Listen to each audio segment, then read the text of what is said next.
Assalomu alaykum hurmatli ko'rmanlar. Uyg'ur axborot markazining Abdul xabarlar programmasiga xush keldinglar. Men Muhammad Izzat. Oldi bilan xabarlarimizning asosiy mazmunlarini tanishtiramiz. Xitoyning dinga qarshi urushi katolik cherkovlariga kengaymoqda. Qashqar Koni shahar noyasidagi turmaga qamalish nisbatining dunyo bo'yicha eng yuqori ekanligi dalillandi. Yevropa ellari Amerikaning Xitoy tahdidi to'g'risidagi ogohlantirishlarga sal qaramaslikka chaqirildi.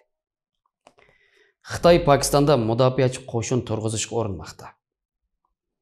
Birlashgan Davlatlar Tashkiloti kishilik huquq oliy komissarining Sharq Turkiston ziyorati siyosatchilar tomonidan tanqidlanmoqda.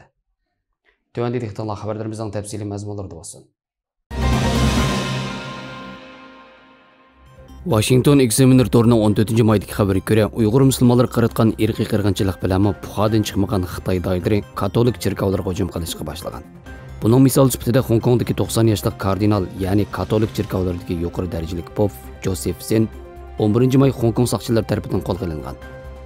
Hong Kong doiralarining aytishicha, 2009-yili vazifasidan ayrilgan Joseph Sen atalmış chet el tashkilotlarini Hong Kongga qarshi embargo yurgizishga kuch kiritish orqali davlat bexatarligini xavf kuchaytirish jinoyati bilan ayblangan. Amaliyotda buningga uning Xitoy kompartiyasi yo'l qo'ymaydigan tarzda ochiq-oshkor holda erkin fikr qilishi sabab bo'lgan bo'lib, Joseph Sen ma'lum bir nafar sobiq demokratiyaparast parlament a'zosi bilan birga qo'lga olingan.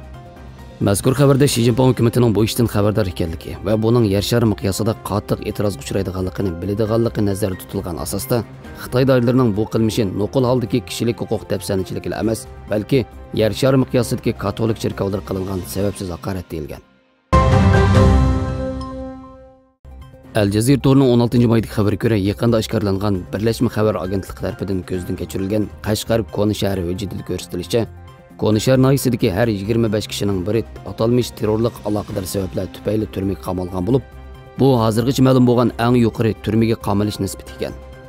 Eginlikcha Qashqar Koni shahar noyasining nupusi 267 ming bo'lib, bu noyadagi har 25 kishidan biri qamoqqa hukm qilinib qolmay, qamoqqa hukm qilingan har bir fuqaro o'tri hisob bilan 9 yildan kesilgan. Halbuki kuzatuvchilarning aytishicha, bu tizimlikdagilar faqatlar rasmiy qamoq jazosiga hukm qilinganlar bo'lib, lager qamalgan, ammo texi hukm qilinmaganlarni o'z ichiga olmaydi ekan. Shundaqla bu nuqul holda Qashqar Koni shahar noyasiga xos ahvol bo'lmasdan, butkul Sharq Turkiston miqyosida mushkil holatning umumyuzlik ekanligi mo'ljallanmoqda. Asosligi Osiyo, jumladan Xitoydagi kishilik huquq ahvollarini tadqiq qiladigan Olivia Enos 16 may Forbes torida Yevropa Amerikaning Rossiya Ukrainaga tajovuz qilmoqchi degan ogohlantirishga pisand qilmagandek, Amerikaning Xitoy tahdid to'g'risidagi ogohlantirishga parvo qilmasmi nomli maqola e'lon qilgan. U mazkur maqolasida Rossiya Ukrainaga tajovuz qilishdan ilgari Amerikaning Yevropa allarini bu vaqt ogohlantirganligini, ammo Yevropa allarining toki Rossiya Ukrainaga rasmiy besib kirganga qadar bu ogohlantirishga jiddiy muomala qilmaganligini, natijada Ukraina xalqining bu jarayonda favqulodda ig'ir talofatga uchrab, yurt makonlaridan ayrilganligini bayon qilish bilan birga, Yevropa allarining navbatdagi Xitoy tahdidini zinhor nazardan saqit qilmaslik kerakligini ta'kidlagan va ota-onalardan ayirib etilib, majburiy holda yetimxonalarga band qilingan Uyg'ur farzandlarini uy makonlaridan ayrilgan Ukrainalik bolalarga selishtirib, Yevropa allarini Uyg'ur qatl omini nazardan saqit qilmaslikka, bu haqda konkret harakat qilishga undagan. Wayva News torining 20 maydagi xabarida ko'rsatilishicha, Pokiston zaminida Xitoylar qartilgan hujumlarning davomlashishiga ergishib, Xitoy doiralari Pokistondagi Xitoy fuqarolarini qo'g'dash bahonasida Pokiston hukumatiga o'zlarining Pokiston zaminida mudofaachi qo'shin turg'izishiga yo'l qo'yish to'g'risida besim ishlatishga boshlagan. Egilincha Xitoyning atalmış bir balvoq bir yo'l tashabbusining tarmog'i bo'lgan Karachi, Balojiston va Gilgit-Baltiston rayonlarida yo'l qo'yilgan atalmış Xitoy-Pokiston iqtisodiy koridor projektiga aloqador turlarni ijro qilish uchun Pokistonda turayotgan Xitoy fuqarolarining soni necha mingga yetgan. Ma'lum bo'lishicha, yaqinda Karachi shahridagi Konzi institutidagi 3 Xitoyning o'ltirilishiga ergishib, Xitoy doiralarining bu jihatdagi talablari texnik kuchaygan. News 18 story ma'lum bir pokistonlik siyosatchidan egilgan ma'lumotlarga ko'ra, Xitoy qarz masalasida kengchilik qilish badaliga Pokistonni bu shartga ko'ndirishga uringan.